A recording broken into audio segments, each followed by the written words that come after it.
Hello, everybody. Welcome to the Prayer Sphere, the first one. And I think, Chris, I'm probably going to go on and make sure that everybody knows we're live as well on all of the social media lines that we have out there right now. Okay. Welcome, everybody. It's Larkin and Chris from the Enhancing Your World show. This has been something that we've been talking about for a while. And the first thing I think we're going to mention, just while we're waiting for everybody to log on, and welcome if you guys are on the live broadcast or if you are watching on the replay.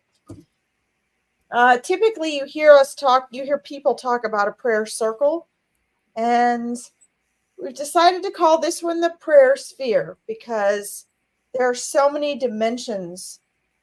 And, it's not just a two-dimensional or three-dimensional thing. We really want to discuss what prayer is today, the power of prayer individually and collectively. And we want to really bring it down to a practical level so that you all can apply it and really understand what is just, talk. What are just things everyone's accustomed to doing or believing about prayer, and what actual effective and powerful prayer is, both individually and collectively.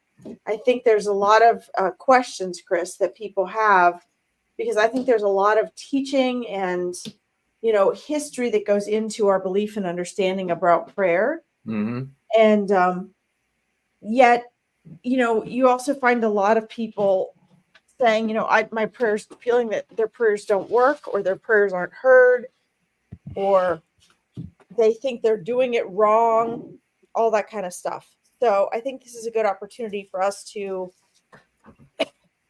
pop in and answer a lot of those questions. Right. And I know I'm saying this before a lot of people pop on, so we'll definitely repeat all of this, but get those questions answered that hopefully most of you have.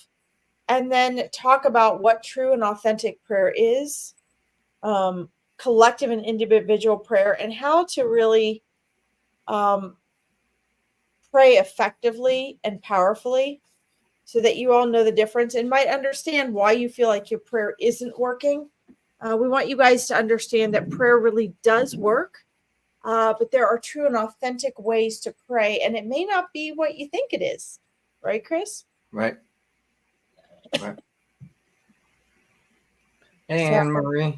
Hi there. Welcome. Oh, I'm so glad. That's awesome. Yeah. Thanks for joining us. Yeah, I think we're gonna just kind of chat and let you guys know what this is going to be about for a few minutes until more people log on. But there are so many questions revolving around prayer, and there have been really for thousands of years. I think it's one of those things where when something's around a long time and it becomes very familiar, you think that you know what it is. Right? And so there's not just, decades that go into this of belief, but we're talking about thousands of years of belief and interpretation and teachings by different sects of religion or spirituality or philosophy, individual prayer or beliefs and understanding, as well as what is being taught to the masses. And if you think about it, that's come through each of your families and your friends and your colleagues and your churches or your religious or spiritual beliefs. It's come through to all of those, and then it's presented, and then we each have some sort of assumptions that we make, and then we as individuals try to apply this. And what ends up happening is we get frustrated, we feel hopeless and helpless, and oftentimes we feel like it's our own personal mistake when we don't see the results that we want. And so those are some things we're going to cover today, and hopefully fill in the misunderstandings and the gaps there for you, and take things down and simplify them so that you can get off of here today feeling more connected and more empowered and have a better understanding of how to actually create effective prayer. Chris, is there anything you'd like to really share in this intro here for us? The other thing that, of course, I want to invite everybody to post any questions that you have so we can be specific for your needs or curiosities rather than just coming from always our what we're currently channeling in this present moment. But one of the things that I also want to illuminate on is unanswered prayers. And, we're not smarter than the universe or the collective as an individual. So sometimes, we think we want a certain outcome, or a certain result, or a certain reward or pleasure or something like that, and we become hyper focused on that one way of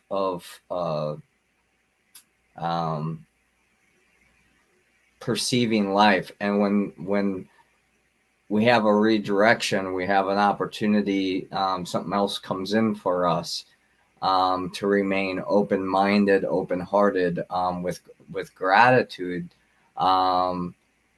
because these are the things that help us grow beyond these past teachings, beliefs, thoughts, on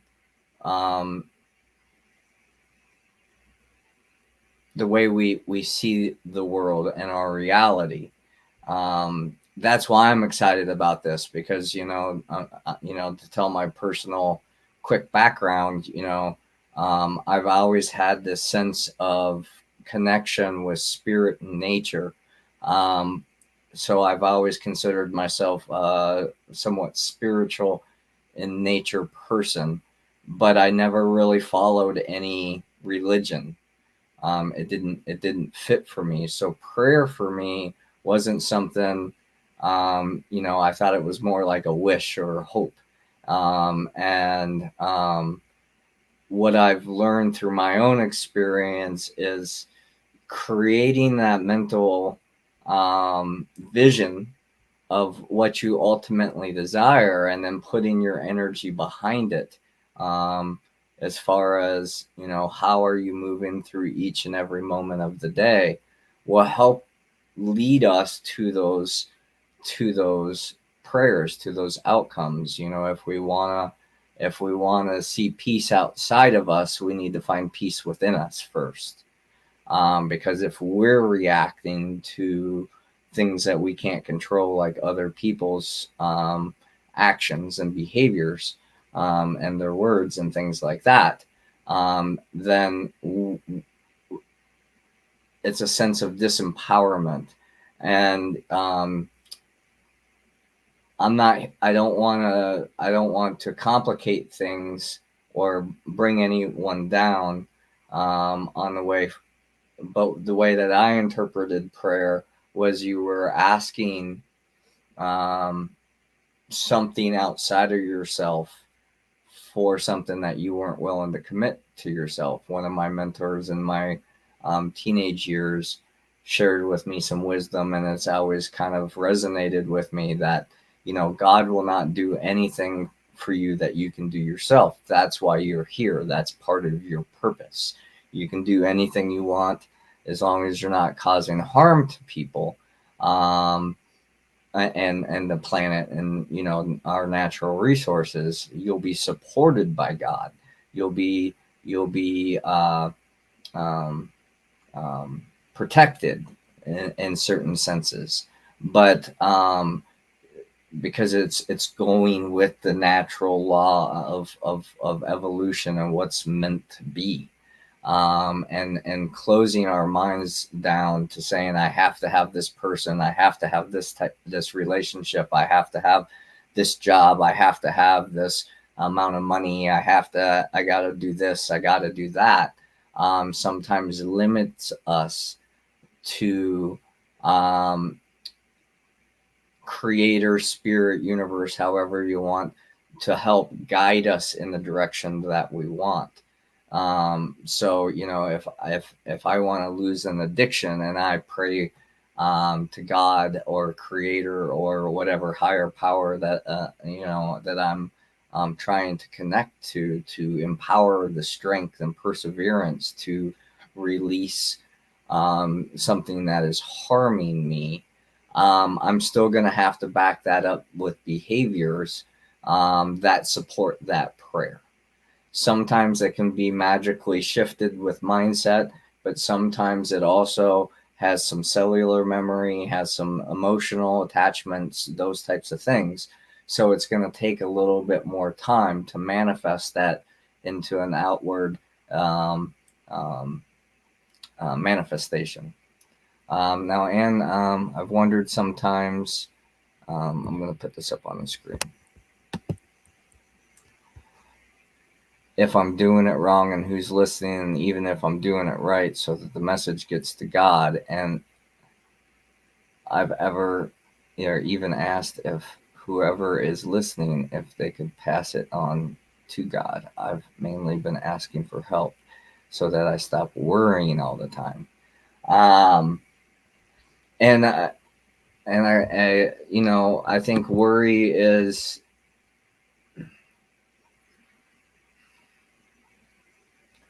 I believe that we're supposed to have all our emotions. The challenge is getting stuck in them, because even if you were happy 100% of the time, like ecstatically happy, people would probably want to commit you into a sane asylum because of your behaviors. We're meant to be multidimensional, and worry to me is a valuable thing. When we ask, like I was saying before, when we ask the higher energies, the higher beings, the higher wisdom than our egoic one, right? Because that's part of the illusion of separation, is that we're not already connected with that higher source, and we're asking from an egoic mindset.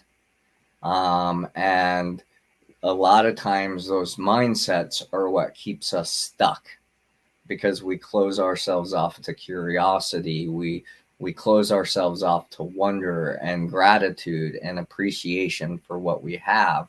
And we're always asking for things beyond this moment. And the beautiful thing about presence is that it's always enough right now. Worry comes from living in the future, and we can't control that outcome. It hasn't presented itself yet in our reality to where we can do anything. So the challenge sometimes is not believing in ourselves enough to be mentally, emotionally, physically, energetically, ultimately empowered to navigate the circumstances of our lifestyle and our life circumstances. We're given a life. What we do with it is up to us. And prayer and hope and gratitude and seeing things as blessings in our lives, even the challenging things, will help us keep a higher vibration, a higher mindset, a more open heart, so we can stay in that vibration of understanding and grace and compassion.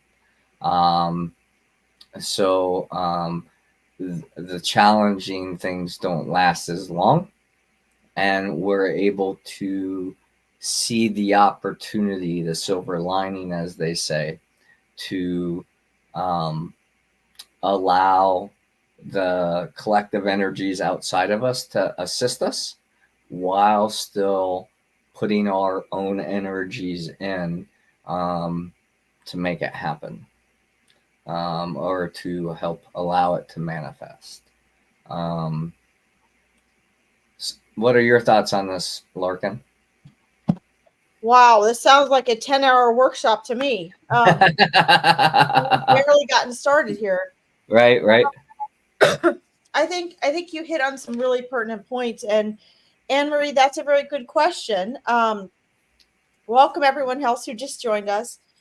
I think that we need a little knock in perspective here, and it is my hope that today's event will help some of you to do that.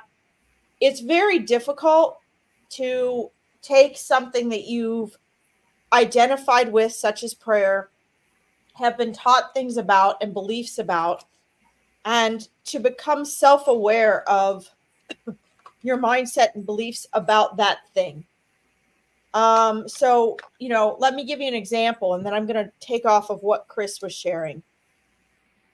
Let's say you grew up with parents that every time it rained or stormed, they were like, oh man, it sucks when it rains. Just ruins the day. What are we going to do now? Let's see if we've got a good movie or board games. We might as well just, go to the museum, because otherwise the day's going to be ruined, and it was your day off school. So what are we going to do? Think about the impact that has on you. And it's not just the weather or the rain, but you're probably going to grow up to some extent, unless you really fell in love with rain when your parents would say that. You're probably going to think in that 95% of your mind you're not aware of, wow, man, rain just ruins the day. Rain sucks. And then you grow up and you maybe start hanging out with somebody, or you meet somebody that's like, oh my God, I love the rain. Let's go hiking. Or it doesn't matter. We can still go kayaking. What's the problem? And you're thinking to yourself, what the heck, man? Because your belief, you grew up and you put in that 95% of your mind your opinion already about rain. And the truth is that you are a non-physical being. I'm not even going to say a spiritual being. I'm going to say your electromagnetic energy that is conscious. The terms spirituality and religion are man-made terms. They're not universal terms, guys. So I'm sharing a couple of things here with you that are going to help you to take what we share today and the questions we answer and make them very powerful. And I hope that each of you has a notebook, that you're willing to go back and listen to this broadcast again, that you're serious about it, because hearing this once is going to be great. But when you can hear something repetitively, the second, third, 10th time you hear it, that's when it's going to make a bigger impact, because a lot of what we're sharing now is going to be new to you. When you hear it, it's already been introduced to you. It makes a big difference. When we're talking about worry and stress and anxiety, this is something that comes up both in the mindset coaching and in readings all the time. None of us want to be uncomfortable. Worry makes you uncomfortable. None of us we all want to feel the same things. We all want freedom. We all want security. We all want to feel loved and abundant. We all want to feel included and accepted. And we all want to feel successful, right? So there's all sorts of things that we want. Worry kind of creates the opposite of that, right? Worry is one of the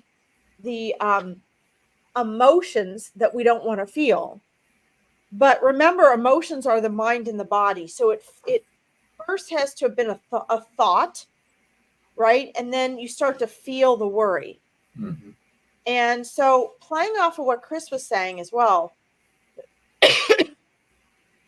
our emotions are road signs.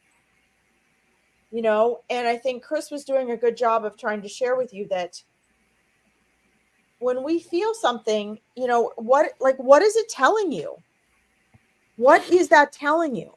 Sometimes it's just a mindset thing. And I'm gonna talk on both sides of this, Anne-Marie, okay?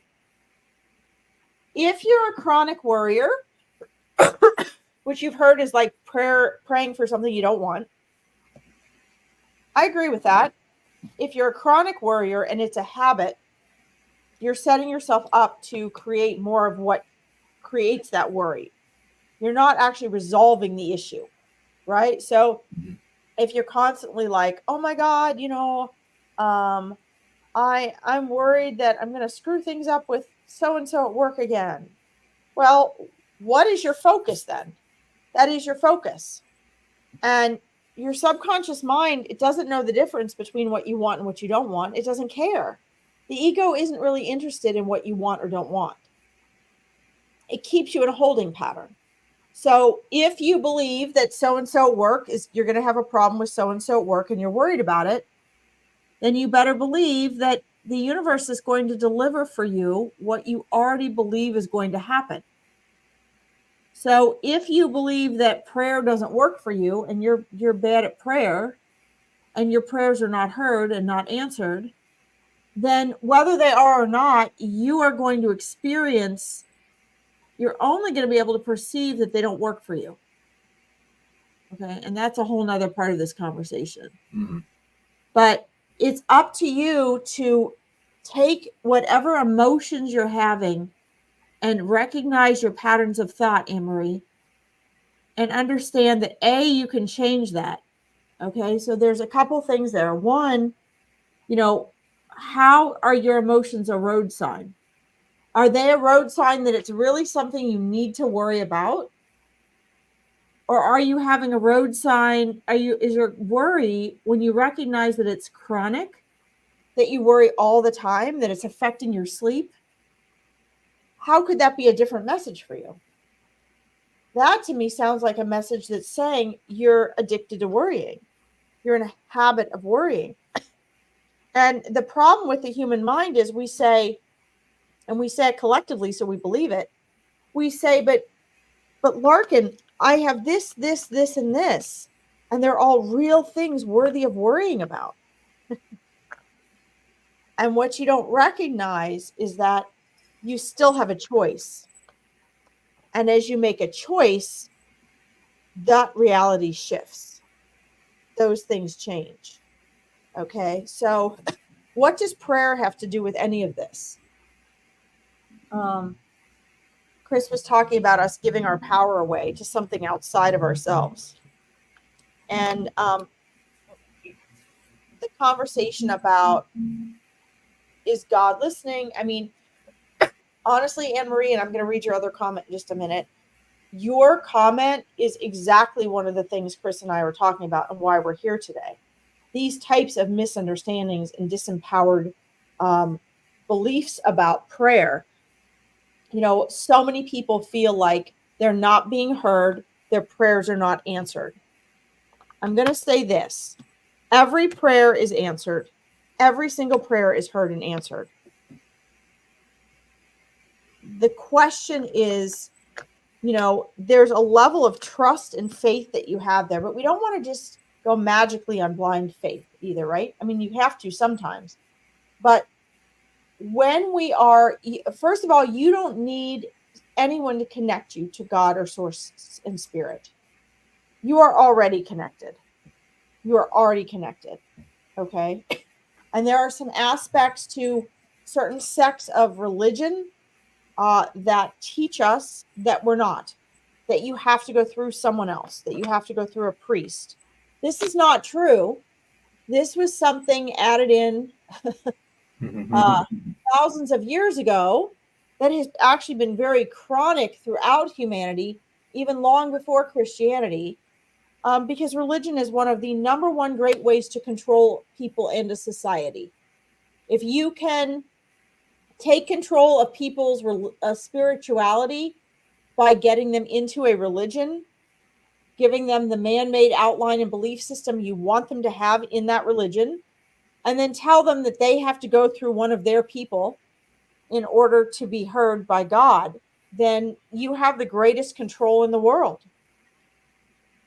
So there are very, very few lies that are bigger than that going on. And so many people grow up believing that they need someone else to talk to God for them, that they have to go through a priest, or a minister or even a reader. Sometimes that even bleeds over into readings or, like here on this live.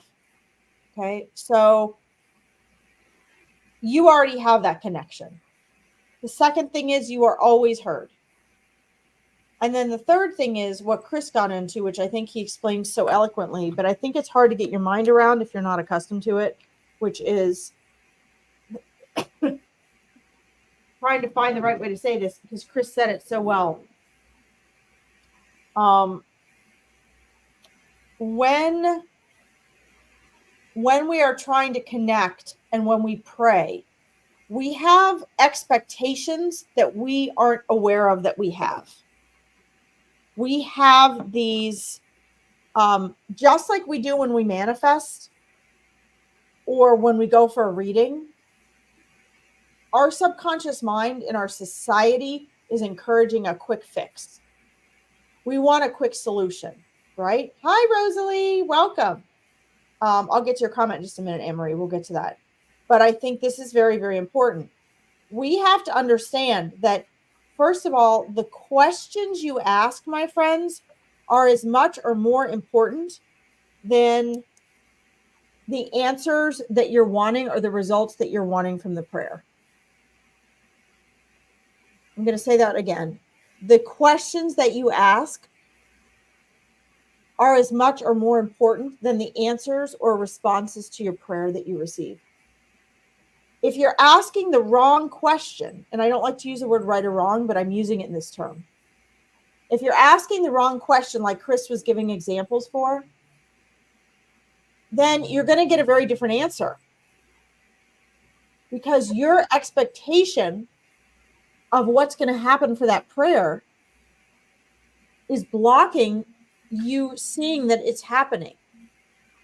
Even prayers are answered in a process. So like Chris was giving examples about things that you pray for and you having to be a part of it. You have free will. So just like I say on my live readings, you're a part of your spirit team. You also have free will. And this means that you can't forget yourself, my friends. You can't forget that oftentimes God, source, spirit, your angels, your spirit guides often answer in terms of, okay, great, here's what you need to do. Or here's this person you need to connect with. Or here's the habit you need to change to get an answer to that prayer. When we pray for physical healing, guys, for example, it's not always, oh, boom, within 20 seconds, all of a sudden that physical issue has gone away. A lot of times it's connecting you with someone that says, hey, have you checked out this method or this doctor? Did you know that this food can have this effect on you if you eat it repetitively? And then you can go, oh my God, I've been eating that food every day for 3 years and that's where I've had that problem, right? So allow God's source spirit to answer your prayers. It's not the old fashioned, just let me hand you this. Here you go. Now we've heard your prayer. If you feel that you're not being heard and nothing is shifting, then you've missed your cue. You've missed the producers holding up your sign saying, okay, they're going to say, Anne-Marie, we got you. Here's where you are. And here's what you need to do next, Anne-Marie. And somewhere along the line, you've missed it. Okay. Now I could go on and on, but let's quick read this question and then I'll turn it over to Chris. I've been asking God to heal me from worrying and I've asked him to take it away from me. Okay. That doesn't work. That's not how it works. That prayer can be answered. But as Chris was saying, it's not just going to boom, go away. You're worrying for a reason and you're missing what the reason is. And you're missing your human part. You're missing the mindset work. You're missing the nitty gritty that you're going to have to do because you don't know how you got into worry in the first place. I've been trying my best to surrender and focus. Yes, that's good. That's a start on the now. But I thought I needed God to help me, if that makes sense. Yes. First of all, you are God. Oh, I sound blasphemous. You are. And that cracks me up. People think that's blasphemous, but here's why it's not. Are we going to reduce God to just being something outside of ourselves? See, religion will teach you that, oh, you're not good enough to be God. No. If God is really so great, I don't like using that term, guys, because the term God is so misused.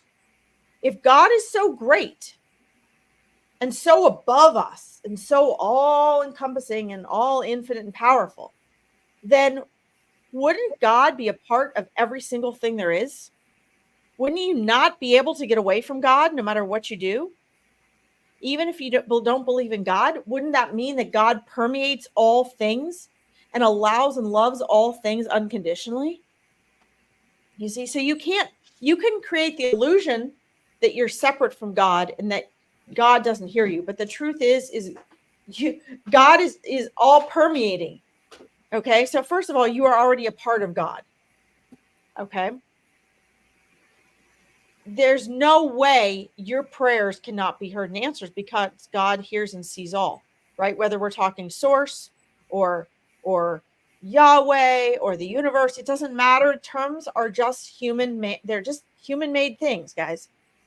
So there's a lot for you guys to really get this today and move forward and transform. You're going to have to make some shifts in your perspective and your beliefs and awareness of not just prayer, but of things that you believe, right? In your thinking, you're going to have to make a shift here in order to get the answer that you're solutioning, Anne-Marie. Okay. The other thing is I want to quick mention this and then I'll turn it over to Chris. When you're talking about you surrender and focus on the now, good for you. That's so amazing. Hi, Greg. So amazing that you do that. I'm so proud of you. Please understand, guys, that everything is a process. It took me over 10 years of reading The Power of Now. And on top of that, being a transcendental meditator every day, spending time with nature and journaling. And nature is the ultimate representation of God, guys, even though religion tries to tell us it's not. Why do you think that is? Religion tries to keep us away from our own connection with God. Hello, it comes through nature. So don't give up on the surrender and focus part, but understand that most people, when they ask me, what is the now? How do I get into the now? It's that easy. It's so easy that it's hard because it's actually your natural state. But until you experience it, if you think, oh, I know what the now is. No, you don't. True meditation takes you into the now. The now is a state of being. It is an experience. It's not something we can just explain to you. But as you practice, and I'm going to say this. Sorry, Chris, I'm going on and on here. No, you're good. I'm going to say this. All of my clients have to read The Power of Now and Stillness Speaks from Eckhart Tolle. And everyone's like, oh my God, that's Larkin's favorite. There's a reason why. Because he wrote that book, Eckhart Tolle wrote that book from a state of consciousness to your consciousness. And in order to really understand all the things that we're sharing with you guys here, you have to understand that you've got 3 levels of how you're perceiving things. You have your egoic mind, which is the subconscious mind, that 95% of your mind you're not aware of. You have your eternal consciousness, right, which is yourself, your eternal soul, your wisdom, which is the observer behind your thoughts, as Eckhart Tolle refers to it. And then you got your brain, your human brain that allows you to think, okay? Consciousness doesn't think. And this is the first confusion that we have. When you're talking to God, source, spirit, your spirit guide, your angels, they're not thinking. Thinking is a down-to-earth, lower vibrational way of perceiving and being able to communicate and calculate reality. Consciousness is always observing through our human mind. So when you're trying to get in the now, Anne-Marie, you don't realize this, but what you're actually trying to do is you're actually trying to get out of your thought and into conscious awareness, which is so much vaster. And everybody thinks, oh, if you're not thinking, you're being stupid. No, not at all. Eckhart Tolle even shares that. It's actually a greater intelligence. Our thought is just a channeled, blinded view of awareness. Okay. So I want to suggest this to you, Anne-Marie. Okay. Worry comes from thought. God's source spirit is beyond thought. So the answers and solutions you're receiving, you're not aware you're receiving because you're so busy worrying, and you're not aware that you are not the thinker. You are observing your thoughts, but you are not your thoughts. Once you become aware of that, you're going to realize, oh my God, everything's actually as it should be. My prayers are being heard and answered. And now I have to decipher what I'm being instructed to do. The goal should not be to stop your worrying. That's the irony of all this. The worrying is your messenger that you're allowing your thoughts to rule your life, and that there's a greater intelligence within you. If the goal is to stop your worrying, it's going to be very difficult. But if you embrace the worrying and you begin to say, okay, what is this telling me? And what shifts is this forcing me to grow into? You're going to have a very different outcome. That, in your case, Anne-Marie, is the correct and the empowering prayer. Greg, we see you, and I'm gonna let Chris talk to you about this. Sometimes questions are complicated, but answers are simple. Yes, absolutely. I agree with that. Chris? Yeah. So going on, the worries, and one of the things that I know myself have asked is, please give me the strength to get through this, and because the universe, right, is putting me through a challenge, and I'm praying for the strength to walk in a good way, to be my best self, to not react out of past triggers or traumas or fears or insecurities or those types of things. And as we go through those experiences, we realize, one, we're on the other side. That was what we needed to demonstrate that we had the strength. So, for me, worry is putting our energy in things that we may or may not control. So for the advice on worries, whether, it's waking up because, we wake up with them. Maybe we thought about them before we went to bed and we dreamt about them, so we wake up with them. But it's getting clarity on and observing, what is it that I'm worried about? What is it that I have control over? Which is ourselves, the way we think, the way we feel, the way we behave, right? And then what is beyond my control? And when we can list it out, in a logical, reasonable way, that may help put us at ease, at least in the mind, because we have some sense of control. For me, worrying is not being able to be in control. And the more we step into the realm of unconditional love, the realm of the unknown, the void, the infinite, abundant possibilities, however, we want to label these are just signposts, so we can mentally project our attention towards something, and it makes some kind of relevant sense. But I just dropped what I was thinking about.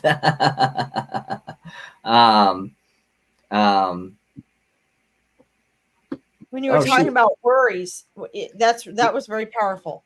Yeah. What worries? Well, yeah, worries of not being in a level of control. So when we're in the void, when we start living in love, and not fear, it's more encompassing of the acceptance of this is what I'm experiencing holistically, energetically. Whether I like it or not, that's a judgment. And the less we can judge what's going on and just say what can I do, what's beyond my ability to control or influence, the more empowered we can be to take intentional action. But when we're putting our attention on things that we can't control, hey Mark, what we can't change right now, then we're gonna feel disempowered. If we're having health issues and we're not shifting our behaviors and what we eat and what we're thinking and the music we're listening to and the television shows that we're watching. So it's changing our neural connections on a unconscious, super conscious, however you want to label it, basis, because it's always going. It's always observing. Our consciousness is always observing. And the more we can intentionally create an environment of happiness, of health, of wealth, of well-being, the more we're going to tune into that vibration. And then our prayers and blessings are going to manifest in a better way, in a higher way. And for me, prayers and blessings tend to work better when we're giving them to somebody else, or we're using our energy to assist someone else than ourselves. Because when I'm coming from myself, I'm usually coming from the limited part of me saying, this is going to make my life easier. Like people pray for $1 million. And when I hear that, I ask them, well, what would you do with it? And then they're like, oh, I would just, travel and lounge and, enjoy life. And it's like, well, isn't that great? But I don't think that's the whole purpose we came here to be on Earth anyway. I believe that we were given this conscious awareness so we could be caretakers of this planet, so we could care for one another, so we could learn and not live by the animalistic instincts that sometimes we see in our nature. Is an upsetting thought the same as a worry?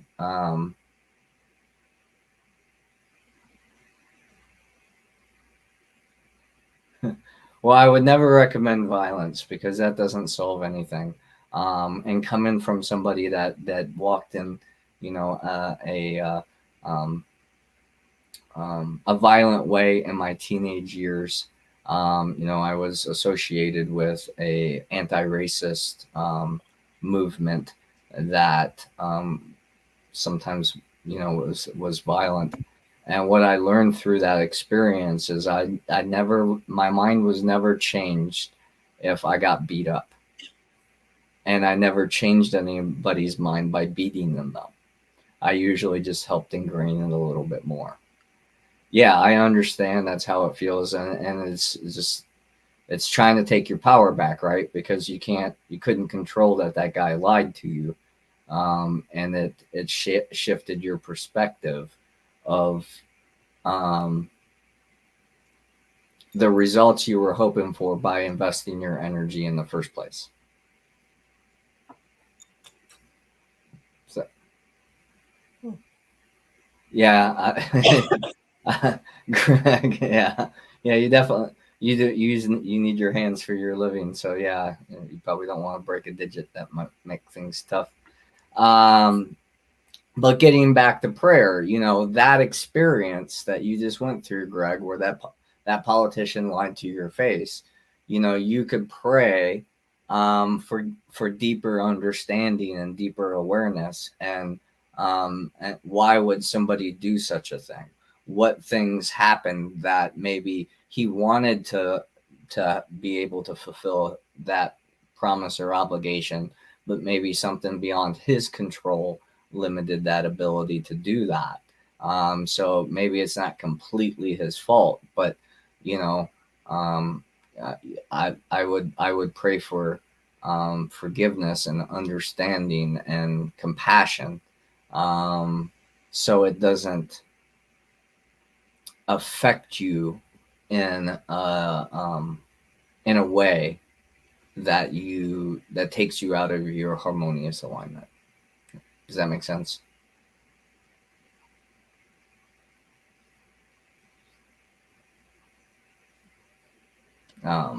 So um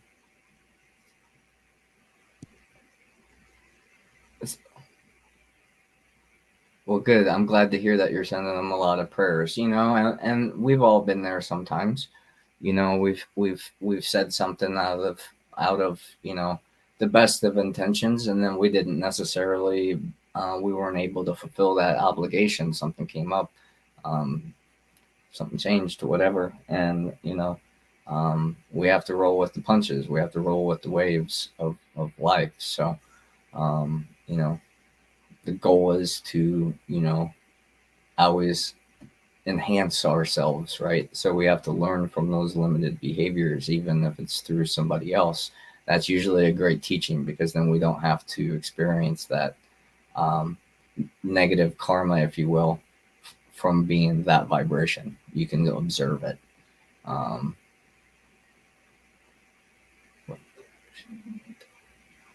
Guys, these are great questions.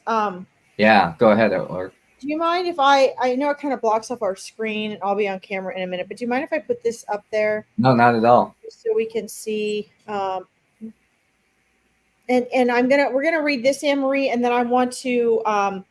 There are some segments we need to move on with today, guys, in order to. We want to leave you with a practice and some instruction individually and collectively today. So we can always continue the questions on Chris's and my live on Tuesday.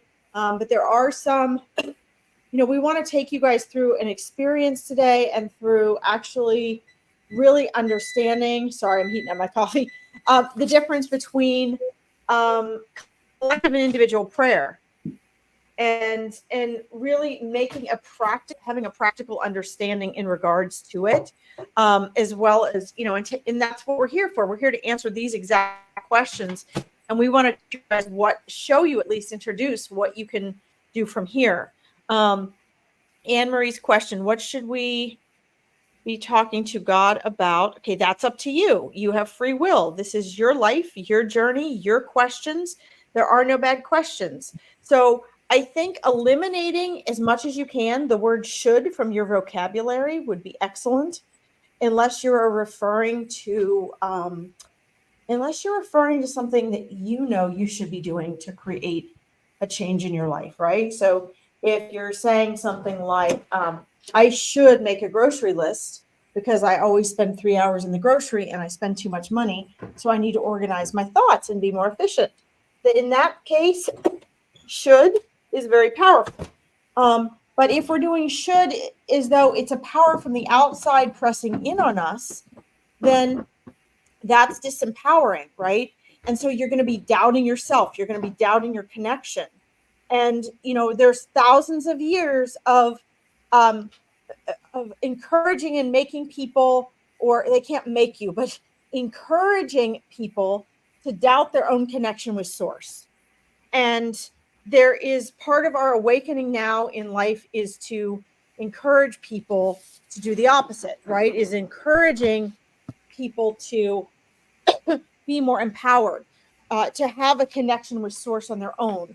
So, God, again, I don't like using this term, but excuse me, there's everyone has their own connection to God and source and spirit, and everyone has their own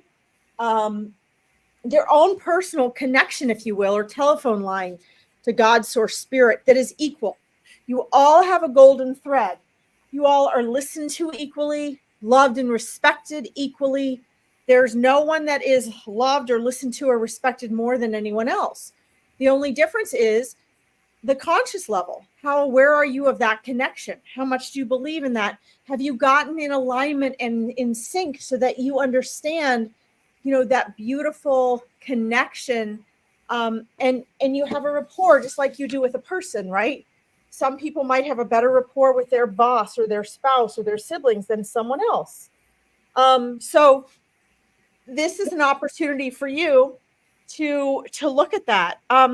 And then let's see, what should we be talking to God about other than asking for help and thanking him for what we have, or for forgiveness? So again, it sounds like you're coming from quite a religiously programmed background, that perhaps has quite a bit of fear in it. So, first of all, there's nothing you're supposed to be. Second of all, how do we know God is a him? We were taught God is a him, because, from societies where, men had to be in power. And so, of course, we have to make the most powerful thing in the sky a man. But if you're whole, you're both, right? So you can say him, you can say her, you can say whatever you want that makes you feel comfortable. But there are some shifts in the mindset that will be very helpful to you. All is already forgiven. We're on a process of learning. When we, as Greg was talking about, and Chris was responding, when we do something to others, that reverberates back within us. When you feel that you need to be forgiven for something, or, whatever the case may be, that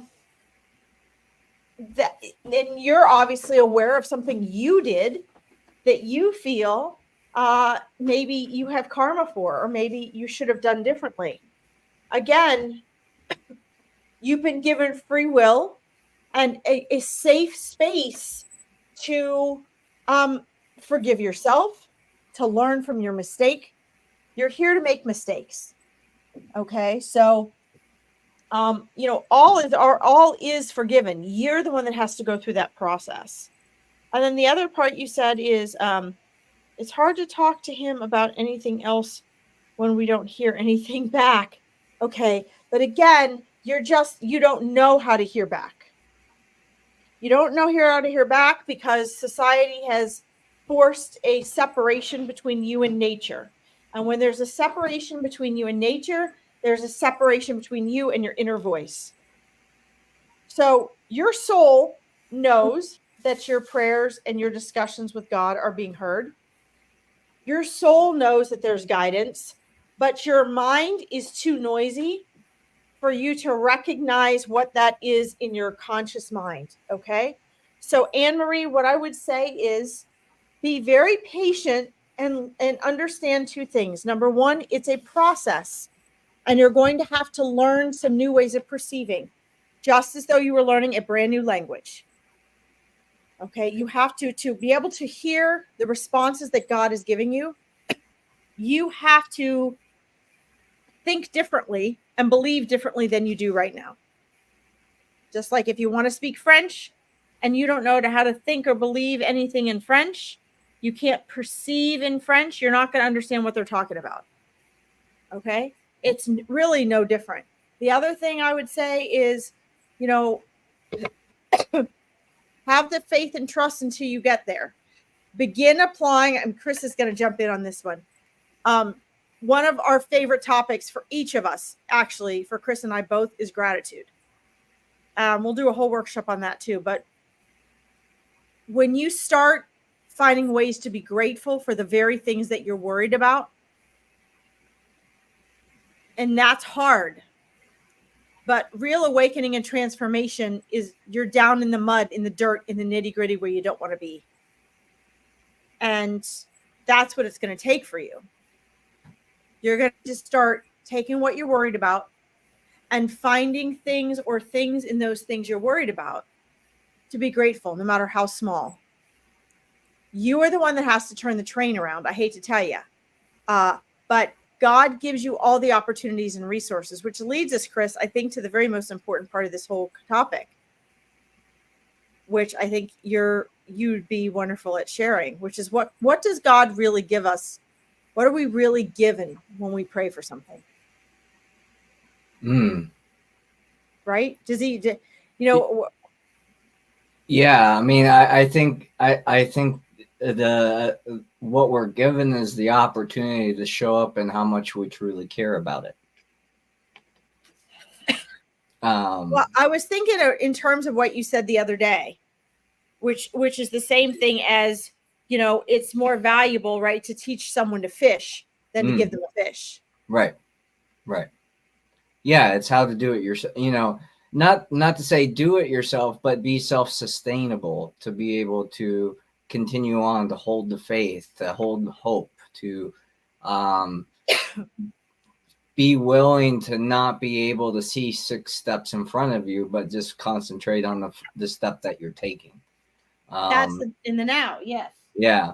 You know, and Anne Marie, you know, just to kind of piggyback off what Larkin said, one of the things that helped me in the journey, because, you know, spirit does talk to me, and there's voices that come through every now and again, but it's not always consistent, like in English where I can, oh, that's going to happen. Okay. Thank you for speaking to me. I don't always hear that. But I always do hear a response back. And it's usually because I've asked to be shown these through a certain outlet or a certain way. So for me, it's seeing certain animals or birds in nature. You know, when cardinals show up a lot, you know, that's, you know, my ancestors are there to speak to me, to support me, to encourage me to take whatever steps that I'm afraid to be, you know, stepping into, because I've gotten comfortable in a certain state of mind or a certain mindset or belief process. And I'm not ready to let it go yet because it's not time. And we put a lot of stress on ourselves to be perfect now. And this is a lifetime process, you know, and I think this is part of what does us a disservice through, you know, all this new awoke type mentality that it happens in instant gratification. And, you know, it's taking these lessons and these experiences that we accumulate through our lives to do the work each and every day to be a better version of ourselves based on how we want to show up in life, and then ask for support from the higher realms, the heaven realms, however you choose to identify in those ways, to work through you, you know, and you know, to give you the opportunity to create that in your life. Because as Larkin was saying about a God, we come from somewhere, from something, and you can never build something out of nothing. So we couldn't be here if it didn't come from something, whatever that is. And how you want to interpret that, how you want to communicate that, how you want to feel about that, how do you want to teach about that and share about that, and all those different things. That's how we pray each and every day. You know, my favorite prayer is thank you and a smile. And I try to do that as often as I can. And the more I can smile at the tough stuff, the easier life can be sometimes, right?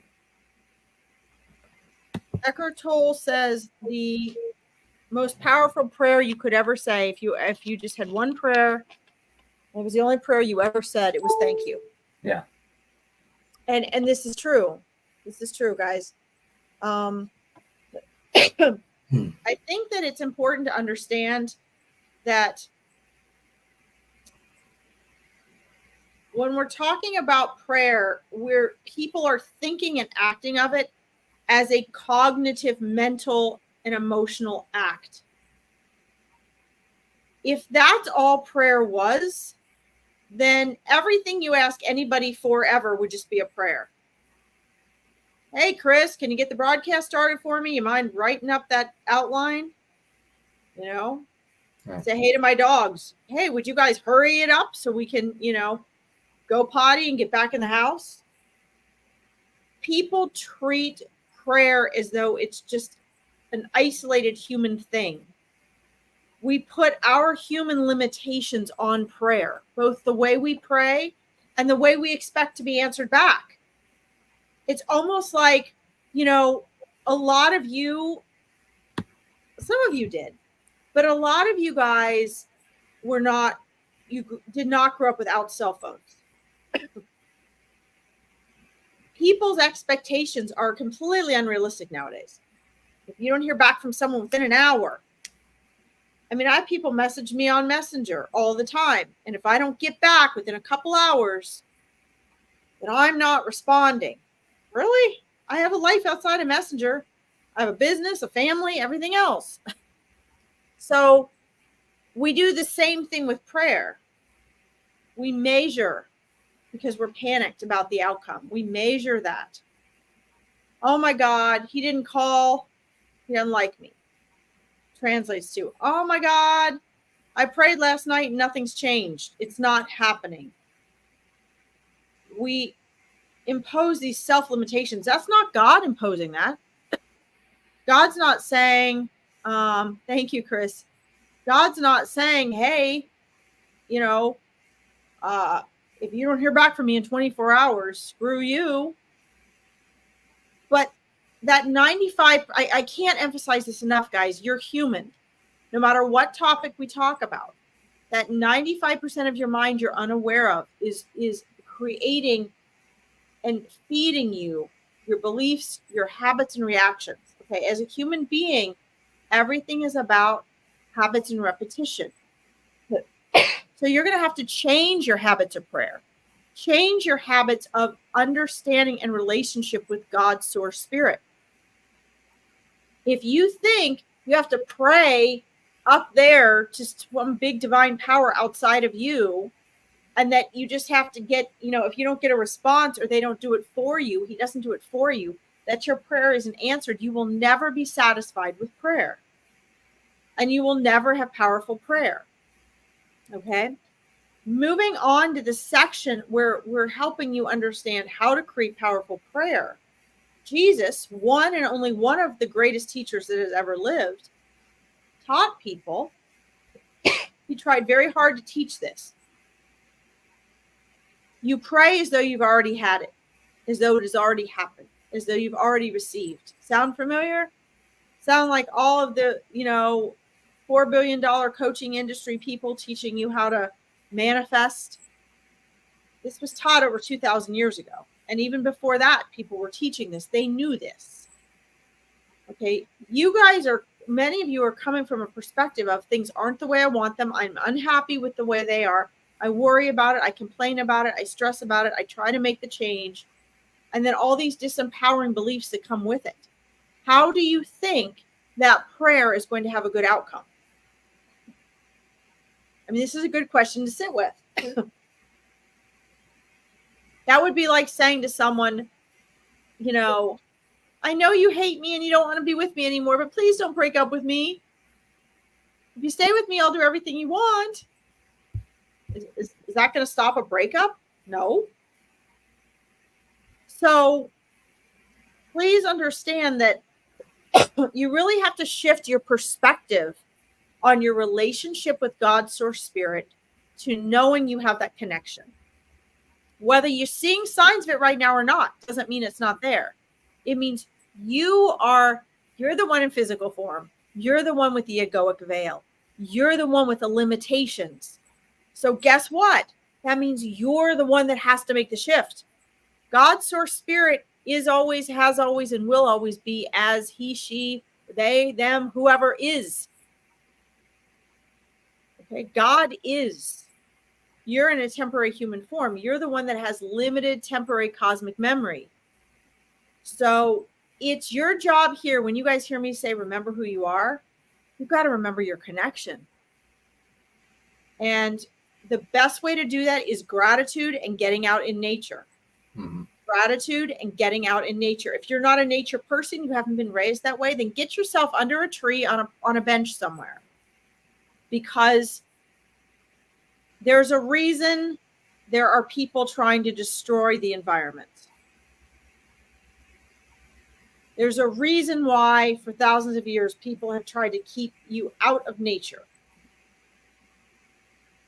in buildings with other people, away from nature, because that helps you remember who you are. Okay. So I hope that helps, Emery. How do you stop awaking bad thought? That's a really good question. You have to start the day before. You have to start changing your patterns right.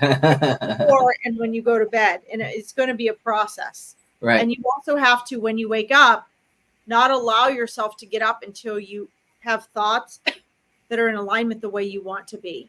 No, you're not interrupting, Greg. That's what we're here for. It's a great question.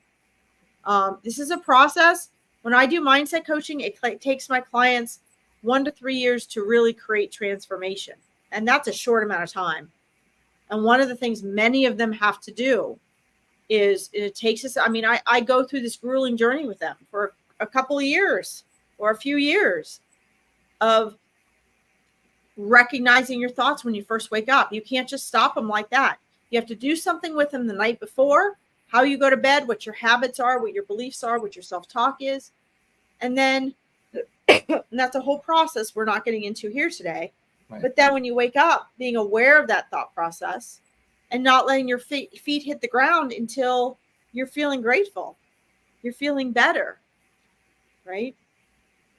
It takes a lot of work. You're going to have to set that alarm an hour earlier. Well, and good and bad, really. It's a level of acceptance. So if you just shift the thought of judgment towards it's a bad thought and say, well, thank you, thought, for coming here. What are you trying to tell me? Because you care. That's the unconditional love that's within all of us. That's connecting us to source, all those different things. And that means that you're putting the meaning on a thought or a feeling and energizing that to go towards or away from something that you perceive as not beneficial. And that's when we shift the mindset of everything happens to me to everything happens for me. And I might not be aware yet of how this is going to work out for my highest well-being, but I have trust and faith and love and understanding and compassion that it will lead to that. And putting more energy into that vibration timeline than going down the path of doom and how this is bad and this shouldn't be this way. That should. I always love saying, if you should, you could, but only if you and then there's the would. Would you actually go do that? Yes, I should do this. I could do this, but would I actually do this? And if the answer is no, then you can just let all that go. Or would this help? Or would this be beneficial? Or would this be, those types of things? And really play those scenarios out. It's more accepting the thoughts and the feelings, which I know we're digressing from prayer again. But I think prayer, it's important to understand that it's the thought and the feeling that manifests the prayer. So the more faith we have, the more, not attached to timelines, because that's a man-made construct, again, clock time, but knowing that what's right for me is going to be attracted to me, that I am on the right path, that there is only one path for me, and the universe is going to help keep me, the masculine energy, grandfather sky, however you want to think about intelligence, is going to keep me within those shores of life force energy until it's no longer, until I'm no longer needed. Um, do we need to say it to talk? What is the Our Father who art in heaven used for? Do we need it to say it to talk to God? I can't speak on that. I'm not. I don't have a religious background. It's one of the things that religion's man-made.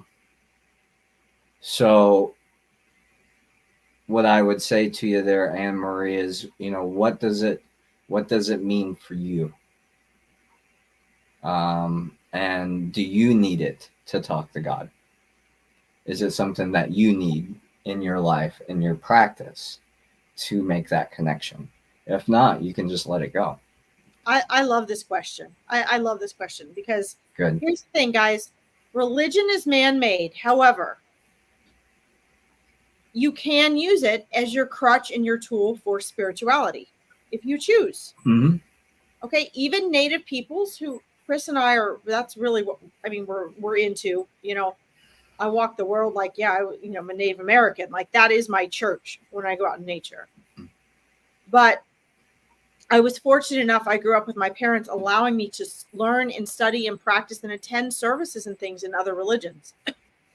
And in doing that, I was able to, I've studied, so many different religions. And guys, the common threads are all there. So I'm not saying, I'm not a religious person. Religion can be, I want to speak of it as neutral to you guys. Okay. Just like money and anything else, it can be used for good or for bad. Unfortunately, religion has been historically used to control people. It's very much of a political factor. Is it only a political factor? No. Are there truths ingrained and the same thread of truths running through various religions and most religions in the world? Absolutely. The names are different, the labels are different, the descriptions, the practices are different. Are practices and rituals important for human beings? They can be, yes. I don't need them. Eckhart Tolle doesn't use or need them.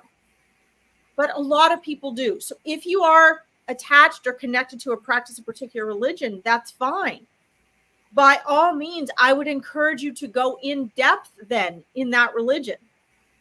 But understand that religion is the egoic mental connection for a human being to understand, where did I come from?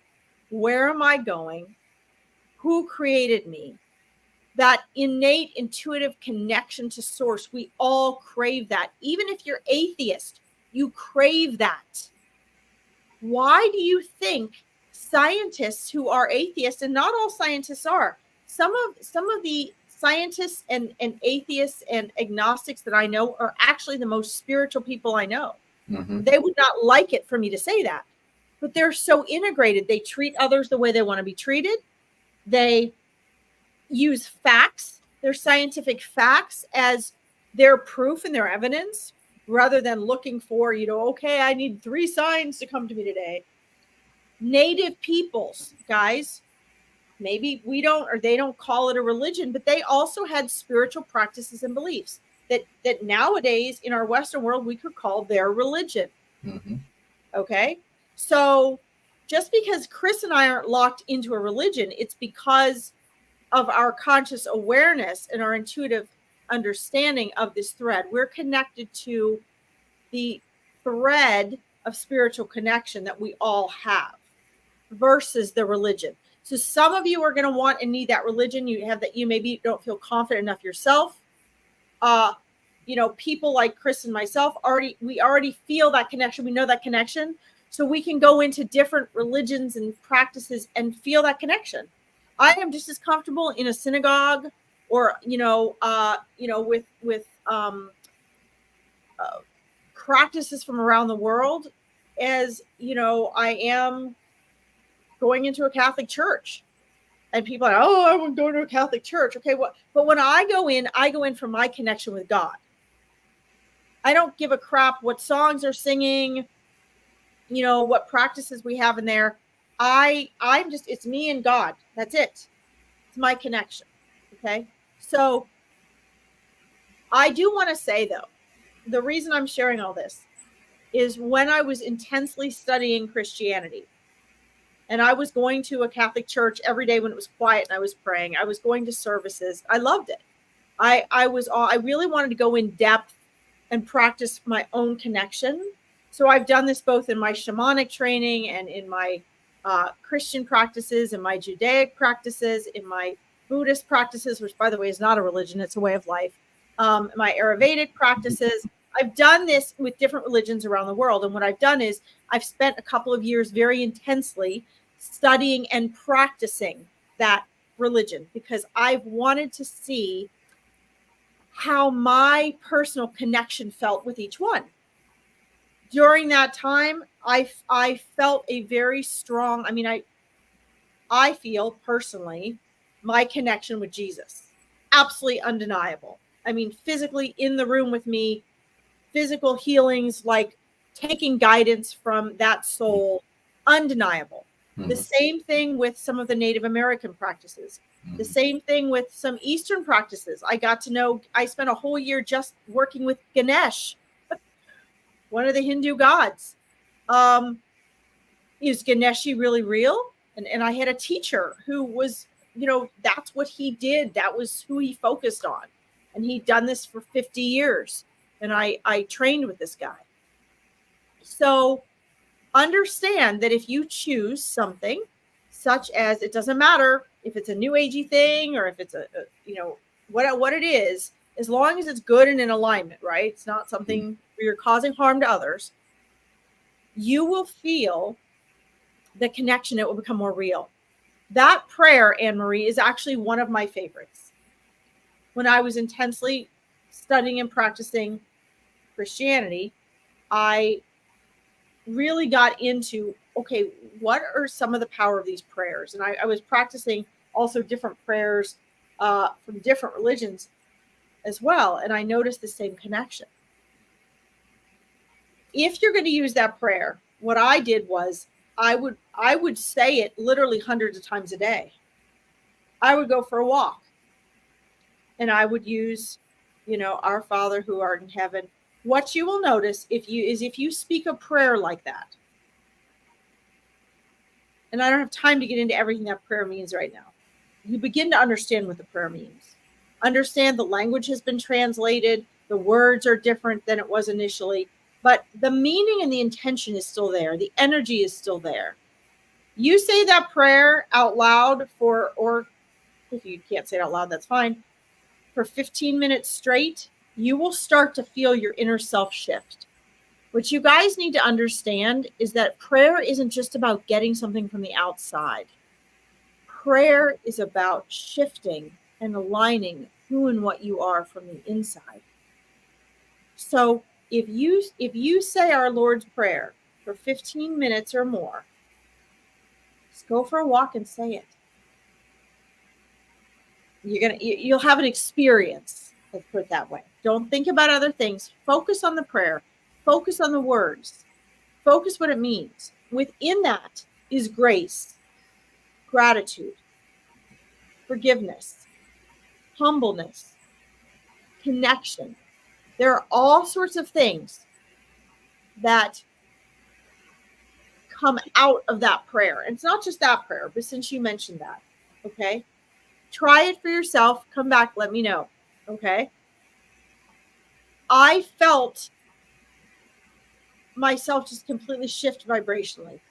It was like an earthquake was going on within me. And by the time I finished saying that for 15 minutes or more, I am incredibly at peace.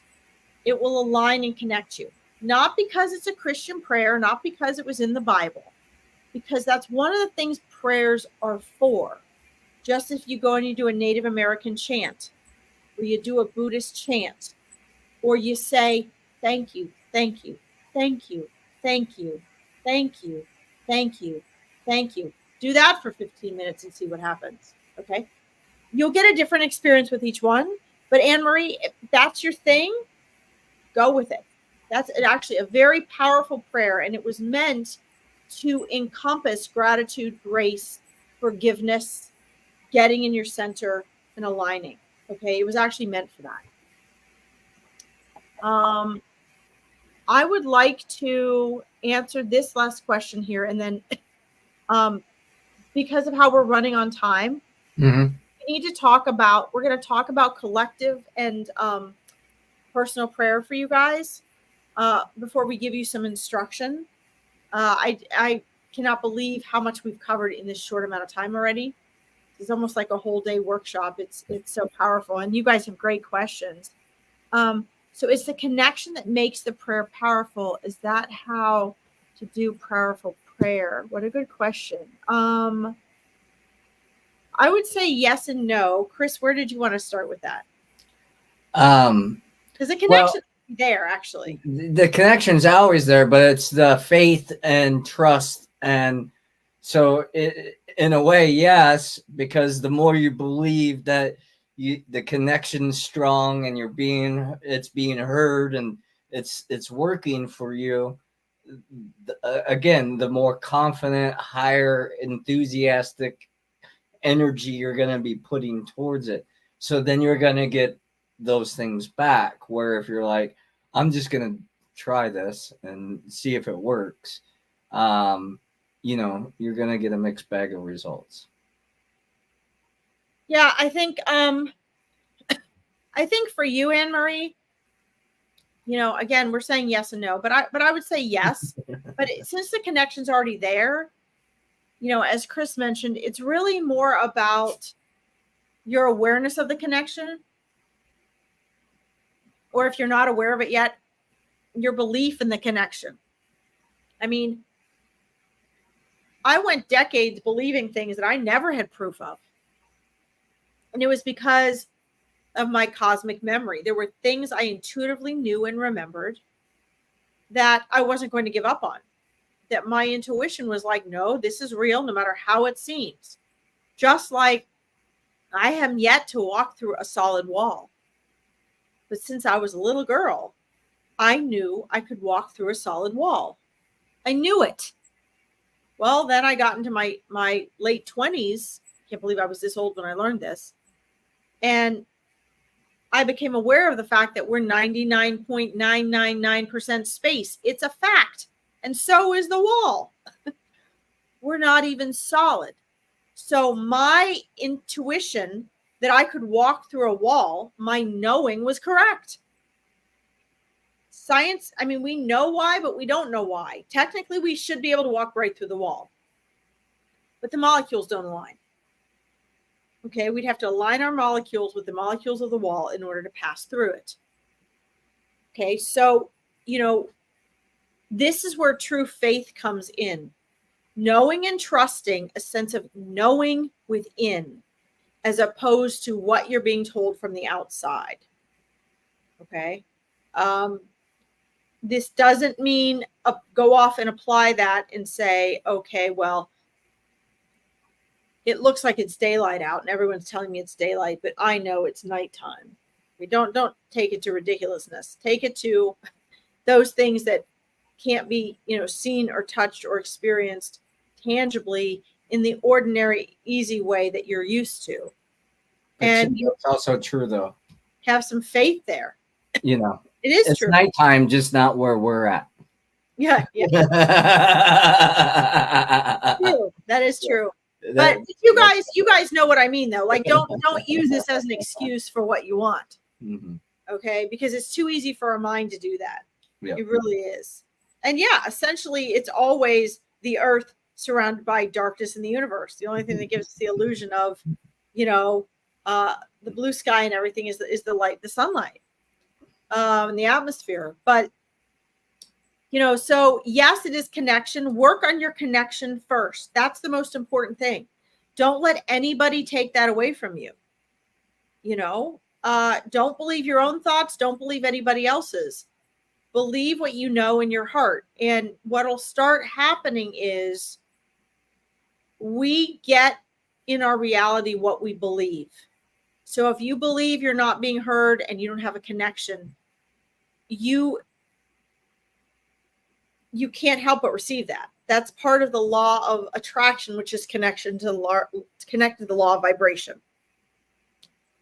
If you start to believe, despite all odds, I know I'm being heard, I know I'm loved. Chris gave a few really great pointers before. There are two things I give my coaching clients that are in alignment with what Chris was saying. Number one, believe without the shadow of a doubt that everything is always working out for you. If you don't believe that right now, that's fine. Reprogram yourself to believe that, because belief is just repeated thoughts. So this time next year, you can believe everything's working out for me. Do you know what a difference that makes when shit's hitting the fan? And you're like, okay, everything's a process. I know there's a bigger picture here. Just because my ego realizes things aren't going the way I want it to right now, things don't seem to be going my way, doesn't mean they're not. From there on, people go into a downward spiral. So everything's always working out for you. Okay? You gotta, that's something that's very important for you to believe. I think that it's important to understand that we have an individual and a collective. And prayer is very powerful in both ways, although it can be done differently in both ways. The way you pray individually has its similarities and its differences. Jesus also said, where two or more are gathered. Okay? There is power in collective prayer. And as a kid, my parents would take us down near the Edgar Cayce Museum at Virginia Beach. There were tons of dolphins there. And every year they had a transcendental meditation, collective meditation. And we'd all go out on the beach at 5 a.m. and we'd find a spot or go out and stand in the water. And we would meditate for the next 2 hours with whatever our personal mantra we had been given was. And every time the dolphins were there, they knew. They came in, they'd come in as far as they could. They'd jump and play, they'd swim around our legs. They could sense and feel that consciousness because that's where they are all the time. Okay? That is the plan, Anne-Marie. That's what we're going to be doing. Yes. That's why I'm moving us forward here. I'm glad you want to do that. What I want to share with you here is, that wasn't a Christian prayer or a Jewish or a Muslim prayer. It was transcendental meditation. It was individual meditations with people that had individual mantras. And true meditation is not a guided meditation. It's not any of that stuff that's advertised. It's simply stilling your thoughts completely while you are consciously awake, so that you can be conscious as you are when you're not in human form, while you're awake, while you're not sleeping. Okay. The transcendental mantra does that. It takes you on this. It gives you something to focus on. You're matched up with a mantra that matches your frequency. Okay. My mantra is like my best friend. I've had it since I was 4. But all these people that had their mantras were sitting there. So we weren't all chanting. We weren't all saying a collective prayer. We weren't holding hands. We were all actually doing an individual meditation experience, which was also a prayer experience. Only we weren't sitting there with intention like you do in prayer. But in a pure meditation like that, the intention of your higher self permeates. So it was there without our conscious egoic mind setting that, okay? And the intention ultimately we all had was for peace in the earth, right? Peace and consciousness. So why am I sharing that story? I'm sharing that so you guys understand as we take you through individual and collective prayer here, understand that if you are like really doing true meditation as well, that can be your prayer. Mm-hmm. That can count as your prayer, okay? Because what is prayer really? It is your eternal consciousness connecting with source, connecting your human self in this form to source at that level, okay? And I just gave you an example of how powerful it can be when we do it individually, but collectively. Whereas normally, collectively, you guys would think of being like a prayer circle where we all hold hands or we all chant together or we're all in a room together with a candle. It doesn't have to be that even. Okay. But the power of collective consciousness is amazing. And I have to say this, I don't remember who it is that was teaching this. It might have been the Maharishi years ago. I believe it was, who was saying that, 100 people with pure collective prayer or meditation is more powerful than 10,000 people creating acts that are not. So please just keep that in mind. Your collective prayer is exceedingly powerful. Okay. All right. Would it work on the replay if we watched it again? Oh, absolutely. Absolutely. Yeah. It's energy and it's, yeah. Yeah. And even if you guys, even if you take what we're going to share with you today and you go and you, my mom and I do this all the time. My mom and my husband and I will just the three of us, we'll take a few moments and the three of us will collectively pray for someone, or, we have that intention. We're not even in the same location, but it's very powerful. And keep in mind, guys, it doesn't mean you're going to get the outcome you think you want when you want it. Allow your prayer to be answered in a process, knowing and trusting that it's being answered, not just being given to you, like Chris said, but that the process is set in motion. If it is intended to be, I always say, thy will be done. Because my prayer is powerful when I have God's source spirit behind me. Right? So if I've known people that have said, so-and-so was mean to my sister, and so I prayed that this and that would happen to them too. It's not the kind of prayer you want to have. You're praying bad on someone, that's going to come back to you. You're praying blessings on someone, that's going to come back to you. Okay? Maybe, there were things I prayed for as a kid. There were people I pray, oh my God, I hope I marry that person when I got for years. Never happened. Thank God it didn't. Right? As Chris was saying in the beginning, God's source spirit, the universe, knows better than we do. So sometimes we're praying for something that is not in our best interest or in alignment with other people's free will. And that's okay. That doesn't mean things are not working out for you. Okay. Welcome, Caroline. Thanks for joining us. All right. So, Chris, you want to talk a little about collective prayer, and then we'll get into our practicing something. Yeah, I mean, I think if we were to look at each individual as a battery, the more we connect with each other, the stronger the currency. And what really connects us is the intention, as Larkin was saying. It's not necessarily the words, it's not necessarily the practice, it's the intention of why we're there, why we're holding space. That's going to create a ripple effect. And, the native, it's getting popular, the term aho is said a lot now. And, from my understanding, it means, and so it is. And that's a way to end a prayer. It's been put out there. It's been sent out. And so when we join forces, we're amplifying our energy, which has a greater effect. And they've done scientific research on this, to where a group of meditators would be meditating on a certain area for peace, let's say, or the end of violence or whatever.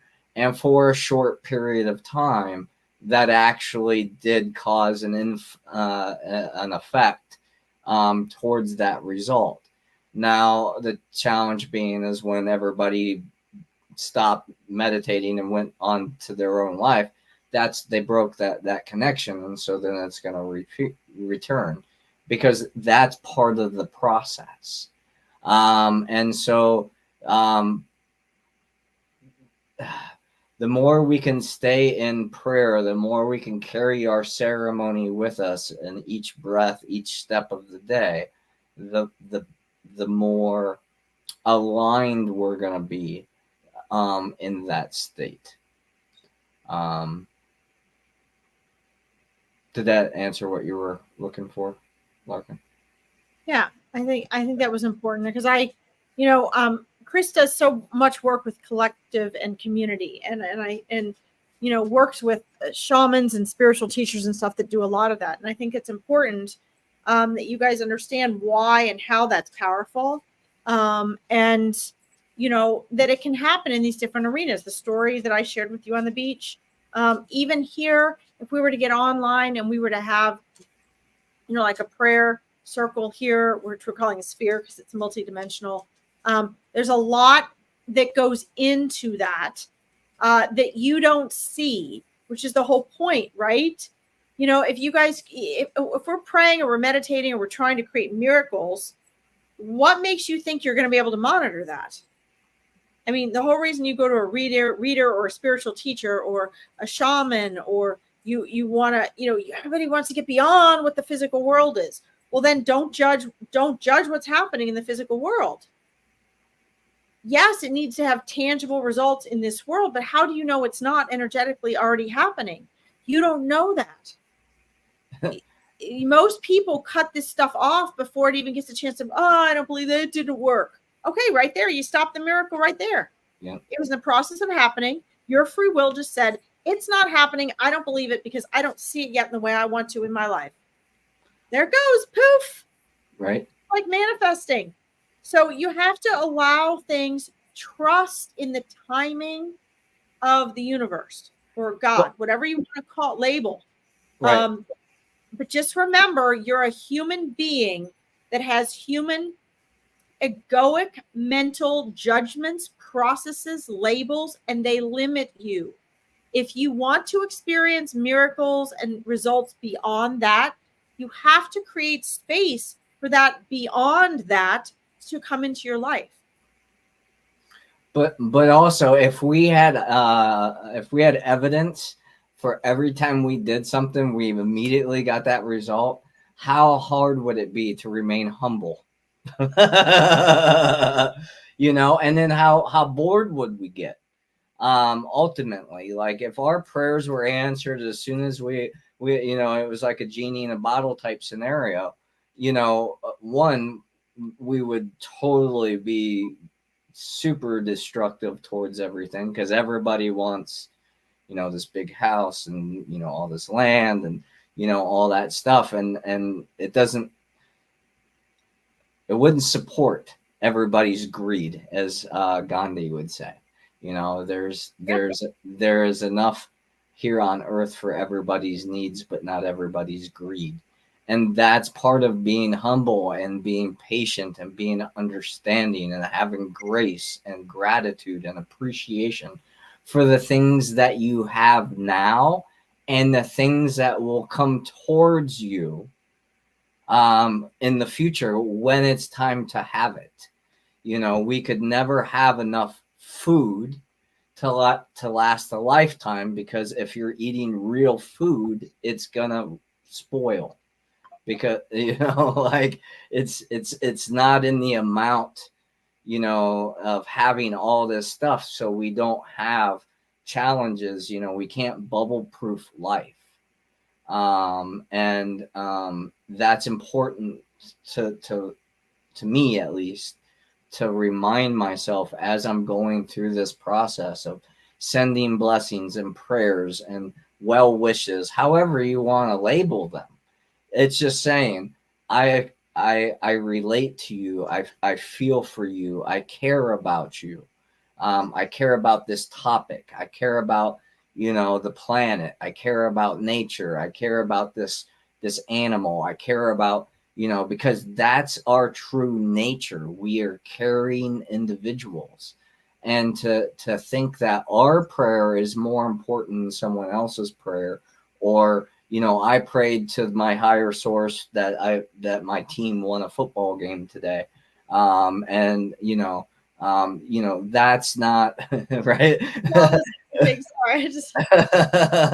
And again, I'm not here to, but when people, thank God for their team winning, that day, it's like, what? Well, God didn't care about the other team winning. That really doesn't have, any, that, again, that's where you have to be careful that you're not causing division in what you're asking for or what you're communicating, and understanding that everything comes at divine timing for the right reasons for all the right people that it's going to affect.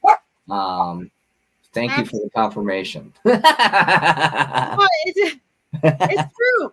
No, it's so true though, guys. I mean, so many times you pray for something and it doesn't happen and you're disappointed. I mean, I remember I used to live in Europe. I lived in Scotland and I was going back and forth, and my ex and I at the time were working for his family company, and we had this great trip planned to like the south of France and Germany and all this. And we were going to go fly through the de Gaulle airport. And about a week before, we both started feeling like, we didn't know why.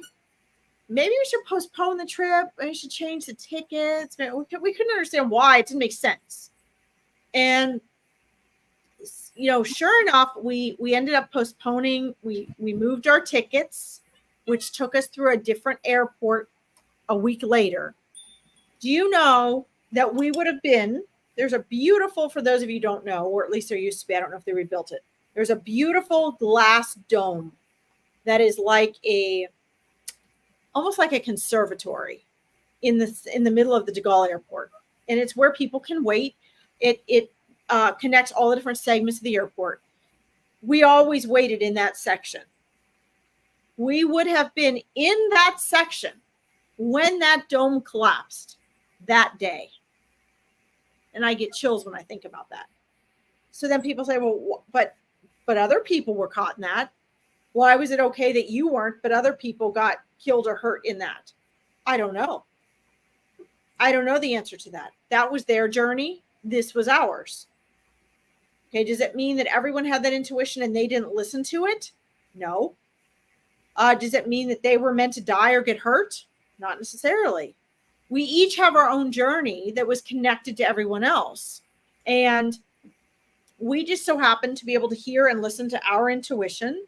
And we can say until the cows come home, well, it was because we heard that intuition that nothing happened to us and we ended up being safe. Is that really true? I don't know. That's how it seems from our human perspective, isn't it? Oh, we heard our intuition, and because we listened to our intuition, we didn't go, but those other people didn't hear their intuition or didn't get it. We don't know that it's like that. I have to stay in my own lane because I can't speak for someone else. We each have our own life soul journey. We choose when we come into this world. We choose when we leave. We choose how we leave. Maybe for those people that got killed in that was how they chose to go out. It was their energetic window to leave. They were supposed to be there. And I guarantee you their friends, family, and colleagues are saying they weren't supposed to be there. Oh my God, they shouldn't have even been there. And I have proof they were supposed to be at this event. Things have a way of working out for the best. We just don't have the broader picture. We only see what's in this physical world, in our own little world, from our own little perspective. And if you guys really want to understand this, you really have to, hi, Tammy Finch, you really have to broaden your perspective. It doesn't mean let everything in, but it means understand you only have this much of what's going on, okay? So I think what we should do first is just take you through a moment of, we've talked a lot about individual prayer and thanking and all of that. I think what we should do, Chris, if you are in agreement with this, is take you guys through a group prayer, one way at least, to allow you guys to share and kind of toss into the pool things that you want to pray about today, because there's multiple ways to do individual and group prayer. I think what we'd like to send you off with today is, if you want to get off of here and you have one or two other people and there's someone or something you want or need to pray for, that you can sort of repeat what we're doing here and practice and begin to feel your own connection.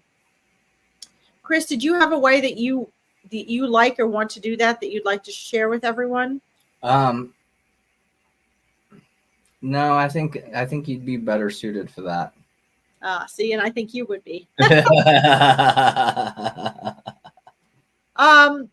one of the things, my friends, is you first have to hold a space. So I think Chris and I can guide this together. We'll both throw in here what we need to do. We'll just walk you guys through this, okay? You need to hold a safe space. Today, Chris and I are creating the base framework for holding a safe space for you guys. We're very used to holding a safe space. It's not necessary, but part of what happens is we need to get your senses. You need to slow your nervous system down, your thoughts and your brain waves down. It works much better if you shift brain waves and you're not in alpha and beta thinking mode. I'm working, I'm driving, I'm in a hurry mode. That's not the frequency for prayer. This is not necessary, but I always encourage people to have a drink, not necessarily a Coke. Candle, incense. I encourage this when I do readings, when you do prayers, even when you do meditation.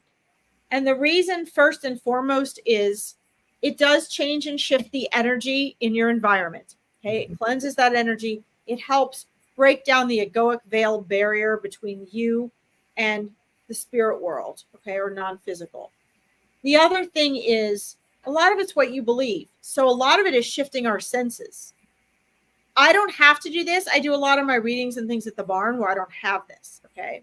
But what I find is that when I have this, especially with a group of other people, and I know Chris does a lot of this type of thing too, when he's doing group events or has shamans come and do group events with and for him. When we can alter our senses, it also says, okay, I'm creating a sacred space for this. So for you guys and for myself, when I have my incense and my candle, sometimes for readings and stuff, I'll make a special tea, like a green tea. I might have soft ambiance music in the background. I make sure the lighting is a certain way. All of this is part of the creating space. Okay, now we're doing this. The rest of the world, leave it at the door. So I'm going to ask all of you right now to take a moment, in the next 3 minutes. I can't teach you guys what the power of now is or how to be present, even though most of you probably think you know how to do it. I guarantee you don't. That's not an insult. It took me over 10 years of intentionally trying to get there, and it hit me by surprise. So don't even worry about that. Just first of all, start out by taking a deep breath slowly and calming your nervous system down. Think about all the things you're worried and stressed about. And I just want you guys to imagine leaving them at the door of wherever you are. If you're in your living room and there's the front or the back door there, please imagine yourself energetically just take it and put all those worries in that outside of the door of wherever you are and leave them. Tell yourself, when we're done with this prayer, I can go back and pick those up. When we're done with this event, which will not be long from now, I can recollect them and put them back on my back. Pick that weight back up. Okay? You're not throwing it away forever. You're just setting it out the door. Okay? This is very important so that we can purely connect with all this life garbage. Okay? That's the first thing. Once you guys have done that, you can do this with your eyes closed or with your eyes open. I want you to just sit and focus on your breathing for a minute.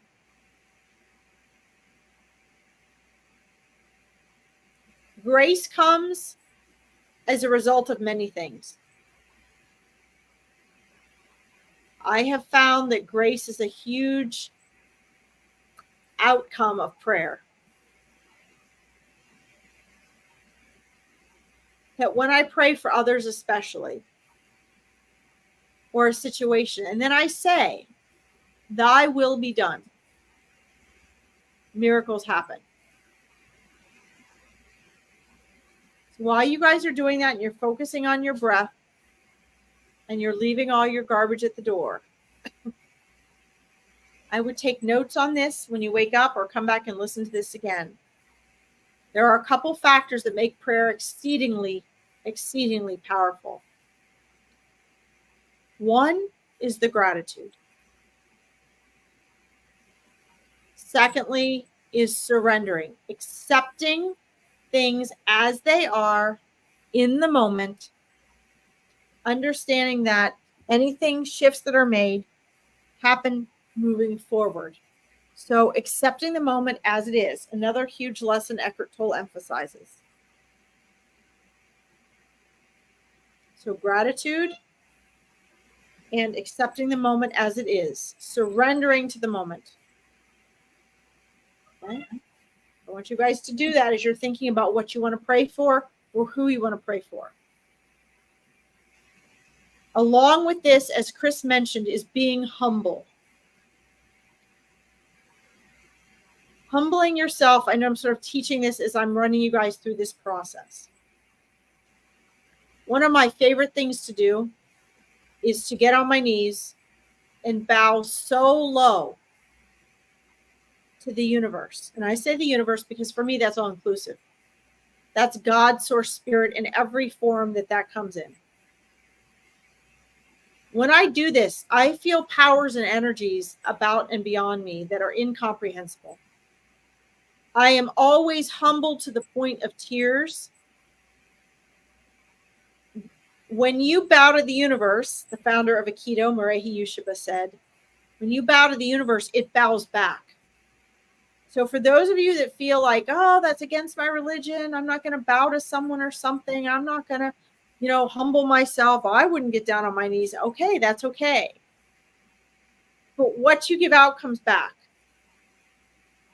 When you bow to God, source, spirit, to the universe, and you surrender, what you're actually doing is you're fitting yourself like a puzzle piece into what I see as like the vehicle of all the power in the universe, all the power of God's source energy behind you. It would be like you sliding in to the engineer's seat in a train that is the entire universe. But to do that, you must humble yourself. This is very important. So we have gratitude, surrender and acceptance, and humbling yourself. And that fourth piece, I believe, through all my practicing with different forms of prayer, and then what Source reminded me, I remembered through my soul, which I want you guys to remember for yourself. Don't take my word for it. I experimented with this. So learning it for yourself, there's no replacement, is thy will be done. Letting go then of the control of the outcome of what you want, which Eckhart Tolle teaches in The Power of Now. Okay? Letting go of the outcome of what you want. Okay? This is the most important part. So I want you guys to keep in your mind's eye what it is you want to pray for right now. And as you're putting those four things into place, we get ready to pray collectively. It'll be a lot more powerful, even though you guys are all going to be praying for your own thing. I want to share with you all that when I wanted to discover my own personal healing powers, I had heard that if you pray for 10,000 people or animals or situations, I was taught it as people, but I applied it to situations and animals. I mostly chose humans and animals. That you would begin to awaken your own personal ability to heal. So I started a notebook, 10,000 prayers. I didn't quite get to 10,000, so I need to finish that. 3 times a day, I would sit down and pray for at least 10 people or animals. I'm merely going to say, guys, it transformed my life because I didn't do it for myself. But each and every time I prayed, it reverberated back within me. So just understand that the true power of prayer will be revealed to you when you make the connection, when you have trust and faith in it, and when you practice it. Okay, using those 4 elements I just said, the gratitude, the acceptance and surrender, the humbleness, and the turning over the outcome. Thy will be done. Okay, I'm going to give you one more example, and then we're going to slip into our prayer for whatever it is you have an intention. Years ago, I discovered one of my things here in this world was to help people and animals to cross back over to the other side, which is every bit as sacred as people being born and coming into the world. Didn't want this. I was like, oh God, no. But the key factor was, and it's the hardest thing to do, letting go control. I didn't want the person or the animal to suffer, or wanted them to stay 3 months longer, or whatever the case may be. You got to let go of all that. You can set your intention out there, and then you humbly bow and you surrender. So you can't feel any more humbled. Then you do it more. Then you do it more. And only then, when you have the power of the universe behind you, and you turn it over. Thy will be done. Miracles, not can, will happen. Because Source knows what is best. And you will become the vehicle for that best outcome. And that can happen here too, okay? So I want you guys now to just, you should be feeling relaxed. You should have in your mind the person, animal, or circumstance that you want to collectively pray for here. We're all in this sacred space that Chris and I are holding for you. So we actually have a circular network around the world. We have people from the UK in here. We have people from Canada. We have people from the United States. Okay. And I'm just going to sort of walk you through it now. I want you guys to first focus on the intent. I would recommend, if you're not kneeling and bowing to humble yourself, please at least bow your head. If you need to or want to do the sign of the cross, do that. If you have some other symbol, if you want to put your palms together, if you want to put your palm on your heart, if you want to sit, cross-legged with your palms down. Some of you might want to do it with your palms up.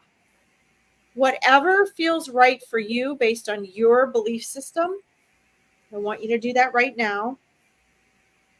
Focus on your breathing, and in your mind's eye, see whatever or whoever it is that you wish to pray for.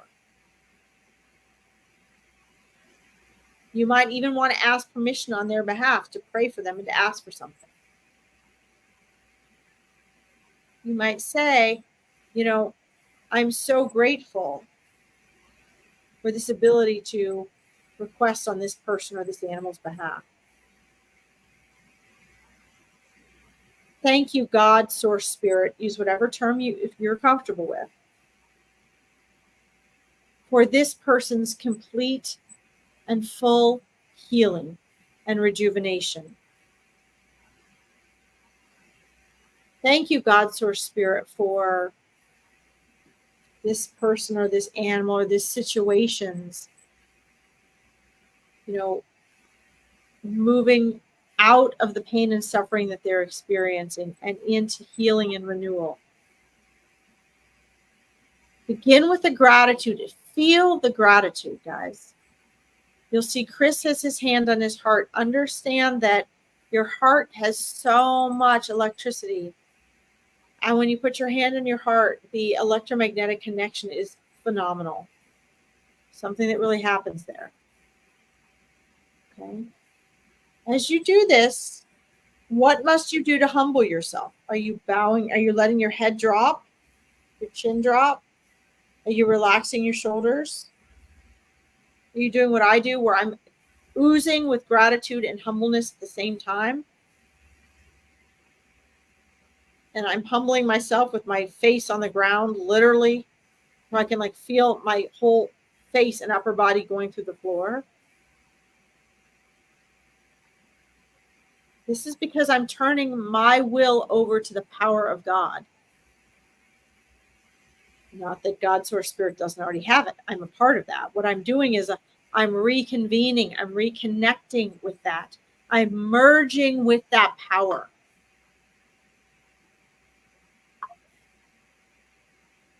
Okay.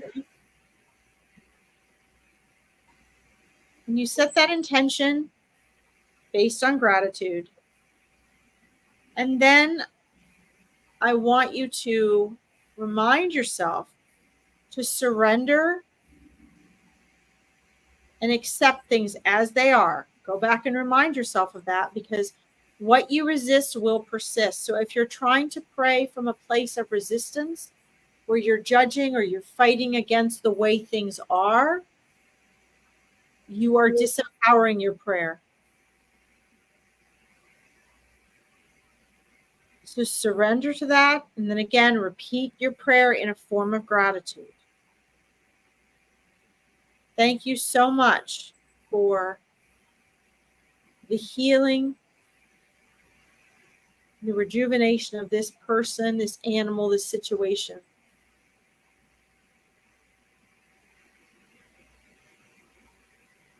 And as you're humbling yourself, then one of the hardest parts here, guys, but you should be in a place of gratitude and humbleness enough that you can do it, is turn it over to God. Now that you've set the intention, you've set your request for gratitude, humbly envision yourself and feel yourself releasing control of the outcome. I like using the phrase, "Thy will be done." Thy will be done. This means that you have trust and faith that everything is working out for you and everyone involved. That God, Source, Spirit knows best. And that you acknowledge that there is unknown for you. That your prayer may be integrated in the outcome from Source. Does it make a difference? Yes. I find once I do this, especially when someone is passing, it's literally just like sitting in a vehicle, and it takes me for the ride, and I know exactly what to do, and I make the right decisions at the right time. This will happen on others' behalf. So this last part, guys, is turn it over. Turn it over to God, turn it over to Source, turn it over to the universe, whatever's most comfortable for you. Release the outcome, and then find your deepest gratitude before coming out of this prayer. You should actually not even have to try at this point. At this point, if you did this exercise correctly, this prayer process, you should already be oozing with gratitude and peace right now. And if not, it's just that you have a lot of resistance going on, and it's going to take some practice. Okay. I would expect it from Chris because he does this all the time. It's a way of life. I wouldn't necessarily expect it from everyone here. It can be difficult to do the first few times because that's not what we're trained to do. Okay. And then take a deep breath. Open your eyes. Come back to reality. Know in your heart now that it's been sent out there. Guys, everything you say and think and do goes out into the universe. It goes out into the ethers. And you can never call it back. So whether you're being hateful to someone or calling a name or cussing up a storm or sending love and healing, once it's out there, it's out there. And it will come back to you in one way or another. Okay? Do this every day in some way, even if you're on your own, and watch what happens. Okay? Chris, do you have anything you'd like to say? Thank you for leading that wonderful practice. Thank you for everybody that's tuned into this live, and we'll check it out on the rebroadcast, because I think what's been shared here is good medicine, and it's bringing unity together from a stance of what seems to be divided, and I think that's the important mission here, is to understand we are one.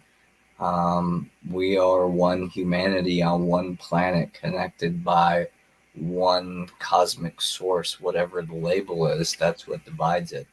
And when we can hold this gratitude and grace and space for ourselves as well as others, that's when the healing happens. Then we're going to go ahead and move into our next part, right, Larkin? Yes. So we came up with some things. I was looking for where this was here. I dig that you called me Christ in that post. I know, right? Sorry. Because I'm fixing that right now, actually. No, maybe Christ consciousness, maybe, I don't know, because I would never want to claim that, because that would divide me, because we are who we think we are and who we think we are not. I can always delete that and No, I'll fix that. That's all good. But guys, so one of the things that we wanted to do, Chris and I, is we are coming up with our first of hopefully several online courses for all of you. And let's see if I can fix, here we go, fix his name here. And we have an event that I am posting. Okay, I'll wait to post it now because I'm doing it from my phone. I'll wait to post it till we're done here. Because I'm putting in all these different, my different pages. What we did today only scratches the surface of what it is that can happen for prayer and transformation. And people are always asking us, okay, well, what are the simple, quick components for things, right? People want to understand what are the simple ways to create transformation or to transcend out of struggle and suffering. I've been teaching this for 15 years. Chris and I both have been working on this. I don't even know how long you've been doing it, Chris. We've been doing this forever. But the thing is that prayer is one powerful component, but there are really 3 G's, which we're not getting into today. We'll get into on the program, but we have created, and we're working on and going to release the beginning of September, a 90-day online course called the 3 G's. And basically it's going to be how to accept and embody the present. Well, Chris says it perfectly here. Heal the past, embody the present, and enhancing the future. And it's essentially helping you to step into your power so you don't feel so lost and helpless with whatever it is you're struggling with. So that the things we talked about today, you can start to understand, why am I feeling this way? Why do I feel my prayers aren't answered? Why do I have habits and patterns of struggling and suffering, right? We're going to help you in this 90-day course to understand that and to become aware of what you need to do in order to create those shifts, okay? And during this course, basically, you're going to have online modules that you can do at your own pace. And then you're also going to have once a week a mastermind with us where we answer your questions just like today. And we actually walk you guys through the process, okay, of what it is you need to do, and give you that guidance. The course will then be yours to keep, so you can always go back and reference it. But this is our way of working with you intensely, okay? So what we've done is we've created a special offer for those of you that came and stayed today. If you're interested in it, I posted all the information right here. And the course with all of its materials and all of its mastermind time we have all the prices right here. And we're basically going to be giving you, let's see.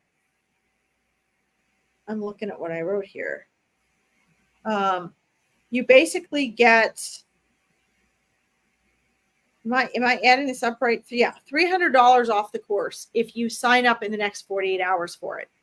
Okay. And if you do, We have a little special pre course jumpstart sheet for you guys, so you can start preparing for what we'll be working on and what the online course material is going to be in September, if you don't want to wait. But September's still going to come super quick. We only have like 6 weeks, right? So after that, after the 48 hours, the course is $595. Guys, it is, I used to sell courses that were $30,000 and up.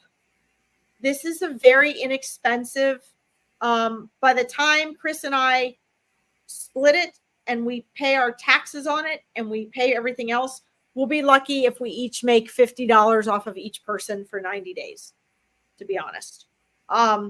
But we do pay like for Steamyard and for the things that we'll be using and putting together to make the course. So if we didn't charge for this, we would literally, it would be paying for everyone to be doing this. So we have to charge something in order to not go broke and pay for everyone who signs up. Okay. So if you are interested, you have until noon on Tuesday to actually follow the link here and to register. If you would like to join us, you get $300 off. That's more than half off the course. And we're going to teach you what the 3 G's are. I do not have installments set up, Anne-Marie. I can look at my website and see if I can do it in like 2 payments. I can check and see. With anything under $1,000, I typically don't do that anymore, because I just find that it's too much hassle. But I'll see if I can do that through my website. I'll see if that gives me an option so I can split that in half. Okay. I did that for years with my coaching, and I will check that out. That's a very good question. Okay. But basically the outline of what we're going to do is on here for you guys. And if you're interested in joining us, I think it's going to be an amazing experience, and it's going to give you, 12 intense masterminds with us, plus all the course materials and videos that we're going to have. Chris, did you have anything you wanted to share about that? I'm excited to be a part of it. I know it's going to be transformational. Yeah, I mean, I'm excited for September. To be able to work with both of us, honestly, guys, for that price, that intensely, is going to be pretty cool, because you basically have our brains to pick that whole time. The material is going to be amazing, probably more than you can possibly get through in 90 days. So it will be yours to keep. You guys will be able to go through it. And if you sign up, like I said, by Tuesday at noon, you guys are going to get a special pre-guide worksheet that kind of guides you how you can prepare for the course before you even get started. And I think that's going to be super cool. Plus you get the $300 off. So I'll look into that, Anne-Marie, and we'll see if there's a way I can do 2 payments on there. I'll see what I can do. And then when you go to the link, there'll be that option. Okay. I'll see if my website lets me do that. I don't know. I've never done 2 payments on my website or not, on that website. So, all right, guys. And if you know anyone else that's interested in that, let us know. We are going to be having other events like this prayer circle coming up. So if you have not liked our YouTube page, if you haven't subscribed to the YouTube page, Enhancing Your World with Larkin and Chris, if you have not followed us on social media, Chris actually also has, I do too, but I haven't been using it. He has, what's your Instagram page called, Chris? It's Enhancing Your World. Okay. You guys can find that. They wouldn't let us hook it to Steamyard today, but it is available if you guys are interested in that as well. Okay. All right, guys. I hope you enjoyed this. If you liked it, please share with us back in the comments what your favorite part was as your little mini testimonial. So next time people know what they have to expect. Okay. And keep us posted on the results of your prayer. Thanks so much for joining us today. Much love and gratitude for everything you are, everything you do, and everything you continue to choose to be. And we'll see you on Tuesday. See you Tuesday at noon. All right. Bye-bye.